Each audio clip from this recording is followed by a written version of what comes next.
ओम TV स्वतंत्र कार्यक्रम बात्या मंथा को नहीं ग्राउंड जीरो मु दयानंद बर्तमान आम आसी पहुंची जाइछु गोपालपुर बेलाभूमि रे बेलाभूमि देखिए दिन था बेलाभूमि गोपालपुर बेलाभूमि शह शह यात्री भरी रोला किंतु आज देखा मिली बेलाभूमि कौन भी लोक नहांती काँ भा कौन लोक थिला बेले प्रशासन दृष्टि रखी प्रशासन जो प्रशासन मुतयन कराइला से लोक घोड़ देते आउ कैमेरा पर्सन को देखापी कहबी मत्स्यजीवी मैंने आसी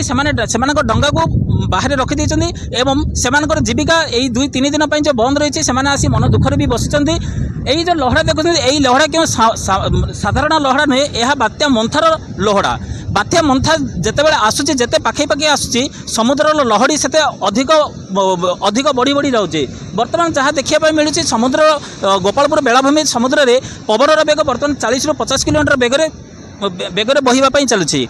जहाँ आईएमडी सूत्र प्रकाश करी बात्या मंथा जितेबाला माड़ कर काकीनाड़ा पाखे संध्या 5टा ରୁ संध्या 8टा भितर माड़ कर जहाँ अनुमान कर दृष्टि रखी चारिपटे देखा मिली आईएमडी कहतु कि अग्निशम विभाग कहतु कि विद्युत विभाग कहतु समस्त सजग रही जमीक कौन प्रकार क्षयक्षति धन हो कि जीवन हो कौन क्षयक्षति न करने से अहरह चली देखा जाऊ जितेबाला संध्या 5टा हम से समुद्र गति केमी रही लहड़ार गति केमी रही पवन कि वर्षार गति केमी रही परवर्ती पर्यायर आम देखू।